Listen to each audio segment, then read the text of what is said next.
आज शासन आणि जनता यांच्यामधील दुवा अधिक बळकट करण्याच्यासाठी आम्ही हा कार्यक्रम आयोजित केलेला होता आणि त्याच्यामध्ये हा सगळा जो काही वाढणारा परिसर आहे किंवा इथल्या विविध समस्या आहेत त्याच्यामध्ये वाहतुकीच्या करता पण एवढे वेगवेगळ्या प्रकारचे गाडे लागतात आणि मग लोकांना जायला यायला चालायला त्रास होतो, फुटपाथवरनं चालायला त्रास होतो आणि वाहतुकीची समस्या गंभीर बनते। ज्या नागरिकांनी किंवा वेगवेगळ्या सोसायट्यांनी पण अनेक निवेदन दिलेली आहेत। त्यांचाही महत्त्वाचा प्रश्न म्हणजे पिण्याच्या पाण्याचा।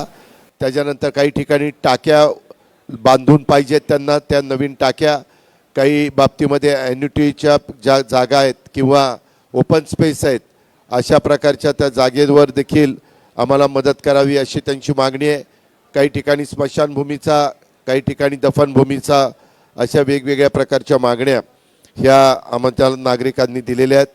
नागरिकांनी अनेक मुद्दे मांडलेले आहेत आणि त्याचा गांभीर्याने विचार करून त्याच्यात निश्चितपणे कार्यवाही करण्याचं आम्ही सगळ्यांनी ठरवलेलं आहे।